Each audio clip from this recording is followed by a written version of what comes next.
and I'm now Ann Martin, and I grew up in Bristol. I was the youngest of 4 children. My father was John and Marguerite Landis. My mother grew up in Bristol. Her 2 sisters also grew up in Bristol, and my grandma lived here, as did her great-grandfather and grandmother, as did her great-great-grandfather and grandmother.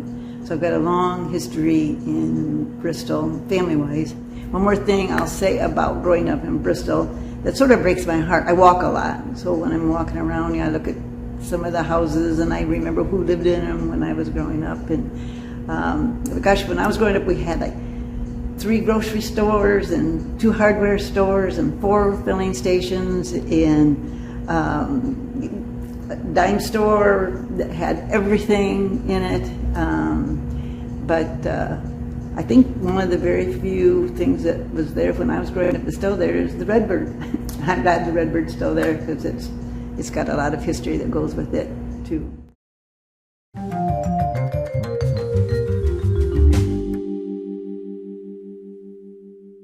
It was not well insulated at all, so you could hear mice running up and down the walls all winter long, more than in the summer. And it was also in the summer very, very hot.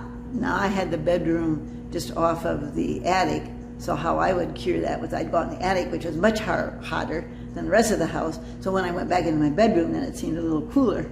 So that's how I conquered that.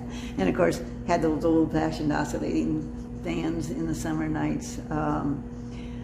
So that, and then the basement of that house had it was an old, I think they call it Michigan basement. It was a dirt floor and all rocks around the walls, and then it had a very narrow, I think Linda mentioned it in her story, that went, no, we never knew for sure where it went. I think Linda Pavla owns it now. I think she thinks it could have been part of the Underground Railroad, and I'd like to pursue that sometime to see if there's a way to be able to document that one way or the other. When I was in the 4th grade, I think my parents decided that they needed to build on an addition to the house. My brother was the oldest, and then my 2 older sisters were all in their teens by then and wanted to listen to music and wanted to have fun, pretty noisy, and so that's how the addition on the house came to be. And then my parents also, for the first time in their lives, actually had a pretty private bedroom that they could go to escape everything. And so that was fun, and that was so in the dining room, which is one of the very magical places at Christmas time, there is a cupboard where we kept all of our fine, well, we didn't really have a lot of fine china, but our best china was kept in that cupboard. And the bottom shelves did not have glass in them, but there were other storage items for, like, I think the silver chests were in there. Now on the other side of that cabinet, there was one that was exactly like it on the bathroom side. The bathroom was right across from our dining room. Our house sort of had a roundabout. You'd go through the dining room into the kitchen, and then to what we call the back room where the washer and dryer were, then into the bathroom. So the bathroom ended up just opposite the dining room, and then into the den and the living room. So what we would do when we were kids, if we knew somebody was using the bathroom, we would stick a broom handle through from the dining room and then jam it, and then the door on the other side would go flying open. And that was that was our modern day television. That's how we entertained ourselves. So yes, that's that's true. But the house itself was just magical at the holiday time. It was just full of lights and music, and Christmas is coming up, so I'll mention this.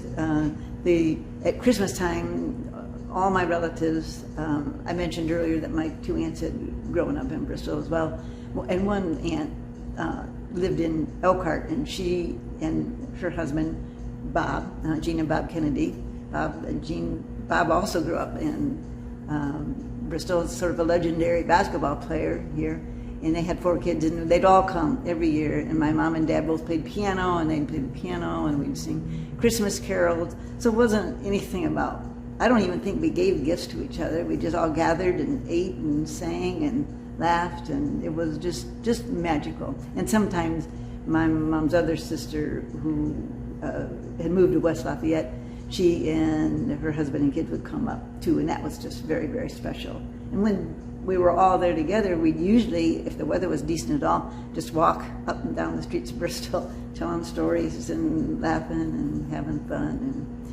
And it was magical. A lot of times we'd end up walking out to Oak Ridge Cemetery, which is where my great-grandfather Findlay is buried, and George is too. Now, going way back, George is Findlay's father, and interestingly enough, George's second wife and I think one of their children are buried, within, I would say, 300, 400 feet, but it took me forever to find their gravestones because they're all facing the river and not facing the road, and they're off a little bit. So I'm not sure why they did it that way or what that's about. Maybe they wanted to face the water because the creek runs back through there. But I did eventually find them. I looked for them for a long time, and in the meantime, I found a couple other Dickersons. I said I walk a lot, and part of that time, especially in the winter, the town always keeps the cemetery plowed, and so that's the place I know I can go walk and be able to be fairly safe to walk around. It's a lot of history in Oak Ridge Cemetery. A lot of old Bristol names are there, some of which I recognize and some I don't. So it's always a pleasure to walk.